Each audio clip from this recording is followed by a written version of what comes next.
Shalom Bapak, Ibu, Saudaraku yang dikasihi di dalam Tuhan kita Yesus Kristus. Kitab Amsal adalah kitab yang penuh dengan nasihat, teguran, didikan, maupun pengajaran praktis yang dapat kita lakukan dalam kehidupan kita sehari-hari. Mari kita perhatikan apa yang dikatakan di dalam kitab Amsal pasal yang ke-21 ayat 21 berbunyi demikian. Siapa mengejar kebenaran dan kasih akan memperoleh kehidupan, kebenaran, dan kehormatan. Nah, hari ini saya mau bertanya kepada Bapak, Ibu, Saudara semuanya, apa sih yang kita kejar? Apa sih yang kita cari? Apa yang kita inginkan ketika kita menjalani hidup ini? Ada yang menjawab begini, yang penting hidup saya berhasil. Yang penting keinginan saya terkabul. Yang penting kebutuhan keluarga saya dapat terpenuhi. Itulah kenyataan yang dicari oleh banyak orang. Namun yang namanya berhasil, sampai sejauh mana keberhasilan itu? Apa yang menjadi ukurannya? Yang namanya keinginan apa yang kita cari dalam hidup ini? Demikian juga yang namanya kebutuhan, standarnya bagaimana? Nah, kalau kita renungkan, apapun yang kita kejar ketika kita menjalani hidup di dunia ini, semuanya bersifat fana, semuanya bersifat sementara. Coba perhatikan, harta kita, popularitas kita, kehormatan kita, kedudukan, bahkan keluarga yang kita punya, satu saat akan kita tinggalkan. Ketahuilah bahwa kita datang ke dunia ini dalam keadaan telanjang, demikian juga ketika kita pulang menghadap Bapa juga dalam keadaan telanjang. Artinya kita tidak dapat membawa apapun juga.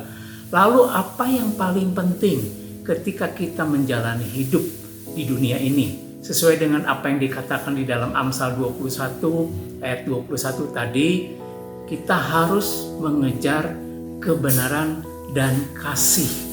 Dan ketika kita mengejarnya, maka kita akan memperoleh kehidupan, kebenaran, dan kehormatan. Jadi siapapun juga, semua orang, semua golongan, jangan sampai ketinggalan.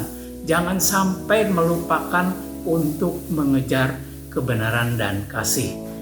Jadi Bapak, Ibu, dan Saudaraku, kebenaran dan kasih itu merupakan satu kesatuan, tidak dapat terpisahkan. Hanya orang yang taat kepada kebenaran yang dapat mempraktekkan kasih. Demikian juga orang yang sudah merasakan kasih, hidupnya bisa menjadi benar. Tentu saja ketika orang percaya mengembangkan kerohaniannya di dalam hidupnya seperti apa yang Tuhan harapkan, tentu semuanya itu akan menyenangkan Tuhan.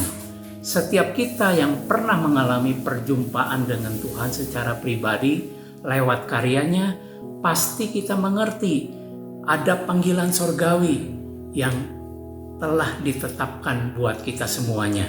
Saya akan bacakan 2 Petrus pasal yang ke-1 ayat 10 sampai dengan ayat yang ke-11 berbunyi demikian.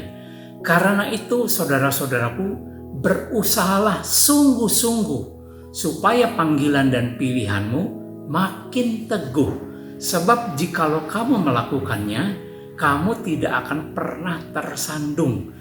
Dengan demikian, kepada kamu akan dikaruniakan hak penuh untuk memasuki kerajaan kekal, yaitu kerajaan Tuhan dan Juru Selamat kita, Yesus Kristus. Berusaha sungguh-sungguh artinya ya kita harus berjuang. Ibarat seorang pelari yang masuk dalam sebuah pertandingan. Pelari itu ketika masuk dalam pertandingan, dia bertekad menyelesaikan pertandingannya dengan baik. Pelari itu matanya tertuju kepada garis akhir, kepada sasaran, yaitu dapat memperoleh kejuaraan. Orang yang berusaha dengan sungguh-sungguh di dalam Tuhan, maka dia akan menerima kekekalan, bertemu muka dengan Tuhan kita Yesus Kristus. 1 Korintus 9 ayat 25 berkata demikian. Tiap-tiap orang yang turut mengambil bagian dalam pertandingan menguasai dirinya dalam segala hal. mereka berbuat demikian untuk memperoleh suatu mahkota yang fana, tetapi kita untuk memperoleh suatu mahkota yang abadi.